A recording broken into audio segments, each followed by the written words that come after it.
الحمد للہ رب العالمین والصلاة والسلام علی خاتم النبیین اما بعد فاعوذ باللہ من الشیطان الرجیم بسم اللہ الرحمن الرحیم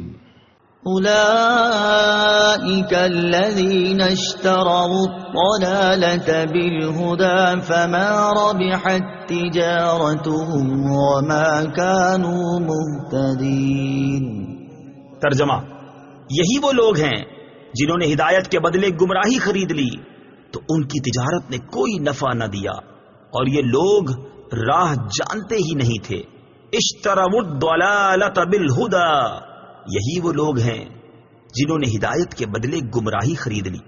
تفسیر صراط الجنان میں ہے، ہدایت کے بدلے گمراہی خریدنا یعنی ایمان کی بجائے کفر اختیار کرنا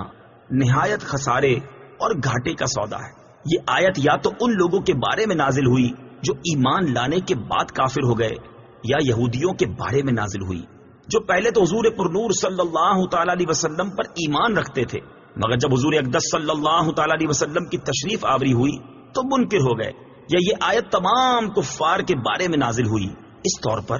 کہ اللہ تعالیٰ نے انہیں فطرت سلیمہ عطا فرمائی، حق کے دلائل واضح کیے، ہدایت کی راہیں کھولی، لیکن انہوں نے عقل و انصاف سے کام نہ لیا اور گمراہی اختیار کی، تو وہ سب سے زیادہ نقصان اٹھانے والے تاجر ہیں کہ انہوں نے نفع ہی نہیں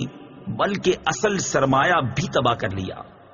مثلهم كمثل الذي استوقد نارا فلما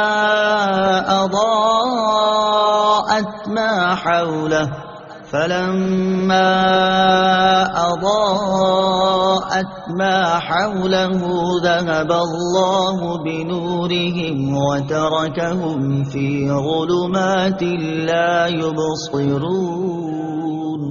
صم بكم عمي فهم لا يرجعون۔ ترجمہ،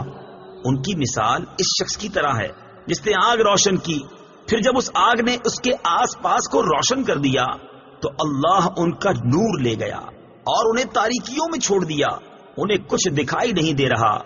بہرے، گونگے، اندھے ہیں، پس یہ لوٹ کر نہیں آئیں گے۔ مثلہم کمثل الذی استوقد نارا، ان کی مثال اس شخص کی طرح ہے جس نے آگ روشن کی۔ تفسیر صراط الجنان میں ہے، یہ ان لوگوں کی مثال ہے جنہیں اللہ تعالیٰ نے کچھ ہدایت دی یا اس پر قدرت بخشی، پھر انہوں نے اسے ضائع کر دیا اور ابدی دولت کو حاصل نہ کیا۔ ان کا انجام حسرت و افسوس اور حیرت و خوف ہے۔ اس میں وہ منافق بھی داخل ہیں جنہوں نے اظہار ایمان کیا